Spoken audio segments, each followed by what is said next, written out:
Hello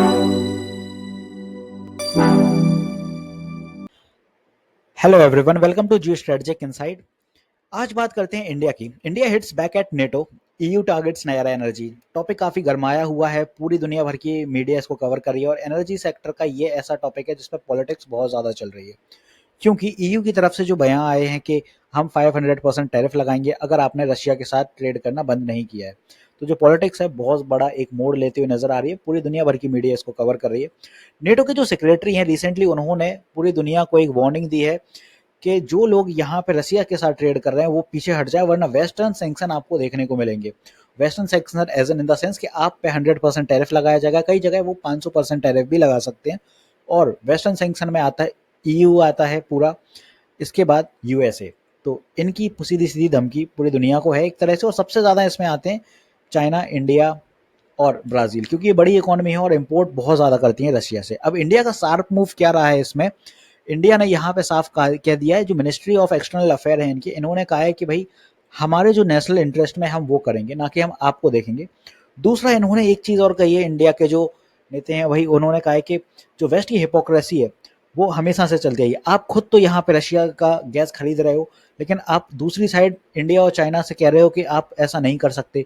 तो ये कैसी बात हुई कि आप तो यहाँ पे खरीद सकते हो, बट दूसरी देश जब खरीदने की बात आती है तो आप अपना ज्ञान देने लगते हो कि नहीं भाई, आप रशिया को फंड कर रहे हो वॉर के लिए। तो ये तो सीधी सीधी गलत बात है। और इंडिया ने दूसरी तरफ ये जो कहा है, इंडिया का जो रिस्पॉन्स है, डबल स्टैंडर्ड।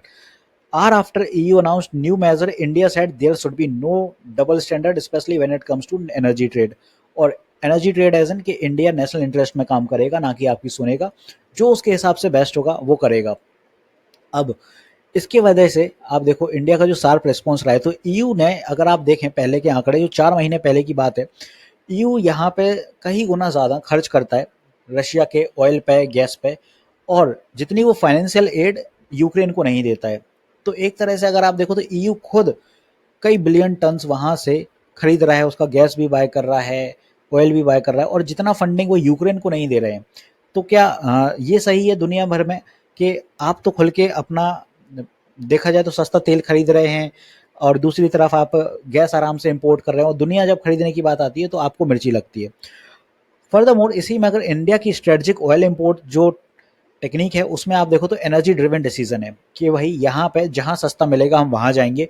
और इंडिया इसमें पॉलिटिक्स नहीं देखता, क्योंकि इंडिया को एक बैलेंस बना के रखना है दुनिया भर में। इंडिया को ईरान से सस्ता मिलता था तो ईरान को भी इंडिया फॉलो अप करता था, सऊदी अरेबिया से मिलता है तो वहाँ भी जाता है, और इसके बाद इंडिया को अगर रशिया भी सस्ते दामों पे देता है तो वहाँ भी जाता है। ना कि यहाँ पे ये मतलब हो जाता है कि हम सीधा ईरान से ही बाय कर रहे हैं या रशिया से बाय कर रहे हैं। अब वॉर तो भाई आपका ईरान के साथ भी चल रहा है और दूसरी साइड आप रशिया के साथ सैंक्शन सैंक्शन खेल रहे हो। तो ऐसा तो है नहीं कि भाई दुनिया इनसे ट्रेड ना करे, फिर आप ट्रेड करे किससे? आपके साथ अगर ट्रेड करती है तो आपको हैवी टैरिफ्स लगाने हैं, तो वो भी सही नहीं है। तो डेफिनेटली हर कंट्री अपने नेशनल इंटरेस्ट में देखेगी।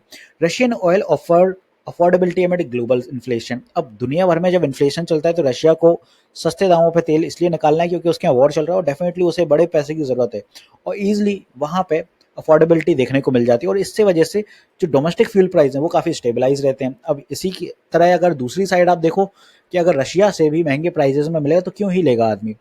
दूसरा, जो ईयू का काउंटर मूव है न्यू सैंक्शन को लेके, इन्होंने कहा है कि EU sanction target Rosneft stake in Nayara Energy, third country operation under scrutiny, India caught in crossfire sanction on several Chinese bank as well।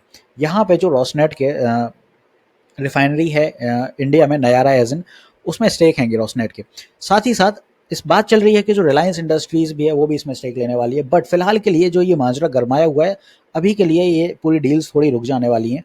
और जिस हिसाब से यूएसए का यहाँ पे बयान आया है, साथ ही साथ नेटो का, कि रोसनेट के जो स्टेक हैंगे नयारा में वो या तो पूरे सेल ऑफ करो या फिर ये रिफाइनरी भाई यहाँ पे बंद करो, क्योंकि ऐसा चल नहीं पाएगा। और इसकी वजह से इन्होंने साफ साफ कह दिया कि काफ़ी सारे चाइनीज़ बैंक्स हैं उन पर भी रिस्ट्रिक्शन लगेगी, और रशियन के बैंक्स भी हैं उन पर भी रिस्ट्रिक्शन लगाई जा सकती है। अब सैंक्शन रशिया पे भी जो है, EU lower cap on Russian oil export, 18 such sanctions since war, sharp reduction in oil price from existing $60 to $45।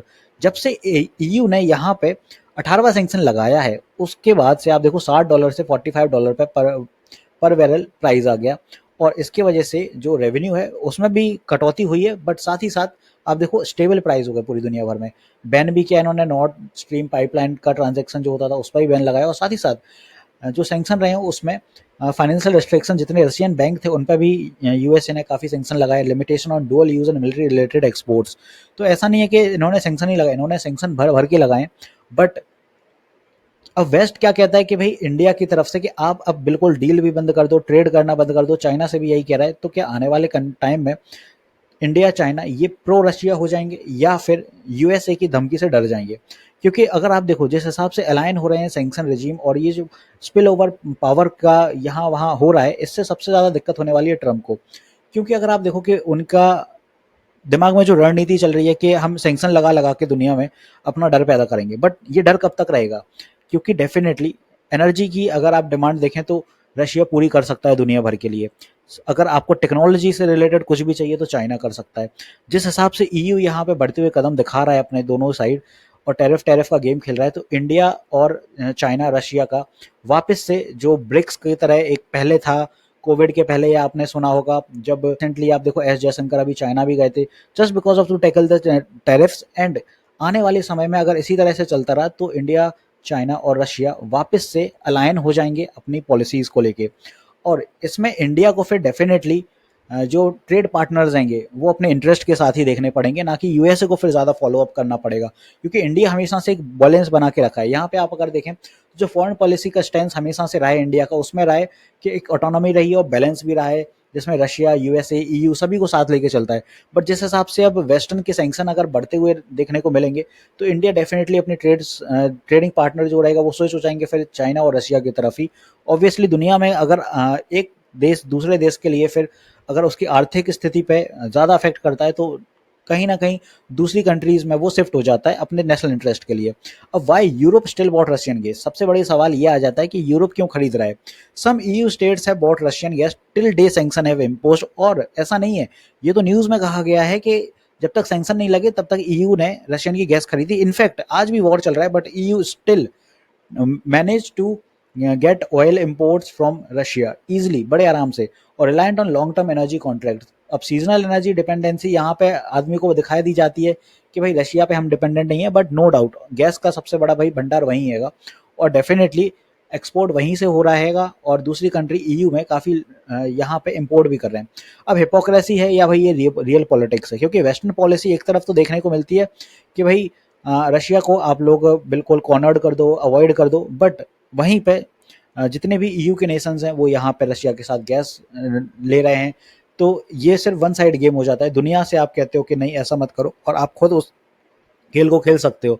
Selective application जो एक सैंक्शन की हैं वो सिर्फ सिलेक्टेड देशों पे लगाई जाती है, जैसे इंडिया हो गया, चाइना हो गया, क्योंकि बड़ी इकोनॉमीज को टारगेट किया जाता है, क्योंकि इन्हीं की वजह से उनका देखा जाए तो तेल बिक रहा है। छोटी इकोनॉमीज को उतना ज़्यादा फर्क नहीं पड़ता है, ना ही उनके यहाँ इतना ज़्यादा तेल की खपत है। और जिस हिसाब से ये कॉल बढ़ती हुई नज़र आ रही है तो एक डिप्लोमेसी जो रहेगी कि इक्विटेबल रहेगी कि नहीं रहेगी आने वाले समय में। क्योंकि जैसा मैंने कहा है कि आरआईसी ग्रुप जो कि रशिया, इंडिया, चाइना है, ये आने वाले टाइम में अगर अलाइन हो जाता है तो डेफिनेटली वेस्ट को फिर थोड़ी दिक्कतें देखने को मिलेंगी। अब यहाँ पे इंडिया के लिए क्या दिक्कत रहेगी क्या नहीं वो समझिए। एक तो ग्लोबल प्रेशर बनते हुए नजर आ रहा है, और यूएसए और नेटो काफ़ी प्रेशर बना रहे हैं। अब इंडिया में यहाँ पे इम्पोर्टेंट है कि एनर्जी नीड्स के लिए रिलेशन किससे बनाए, वो रशिया से बनाए या यूएसए से बनाए या फिर मिडिल ईस्ट से बनाए। क्या वो अपनी स्ट्रेटजी में इंडिपेंडेंटली सक्सेसफुल रह पाएगा या नहीं रह पाएगा, ये आने वाले टाइम में बहुत बड़ा सवाल है। और साथ ही साथ कि वेस्ट जिस हिसाब से रीच कर रहा है भाई, एक साइड तो वो कहता है कि चाइना को कॉर्नर करो, एक साइड कहता है रशिया को कॉर्नर करो, टैरिफ गेम उसको सभी के साथ खेलने हैं। तो आने वाले समय में डेफिनेटली कंट्री का जो न्यूट्रल स्टैंड है यूएसए के साथ वो फिर यहाँ पे धीरे धीरे कम होते हुए नजर आ रहा है, और ज़्यादातर टैरिफ लगते लगते अब सारी कंट्रीज एक दूसरे के साथ अपना ट्रेड जो सेटलमेंट है ज़्यादा बेटर बनाने की कोशिश कर रहे हैं, और सभी का झुकाव फिर चाइना और रशिया के साथ जाएगा। क्योंकि अगर यहाँ पे इनको दुनिया को अपनी मुट्ठी में करना है तो सिंपल है, आपको टैरिफ कहीं ना कहीं कम करने पड़ेंगे, और अगर आप टैरिफ बढ़ाएंगे इसी तरह से तो सभी का झुकाव चाइना और रशिया के साथ ही रहने वाला है। तो आई होप आज का वीडियो आपको अच्छा लगा होगा। नेशनल इंटरेस्ट में हमेशा जो भी कंट्री आगे बढ़ना चाहती है तो वो अपना फ़ायदा पहले देखेगी, ना कि किसी और का। तो आज के टॉपिक पे जो भी क्लैरिटी थी आपको अच्छी लगी होगी। ऐसे ही और टॉपिक्स के लिए आप मेरे चैनल को सब्सक्राइब करिए। Geo strategic insight, this is me Shubham Yadav signing off.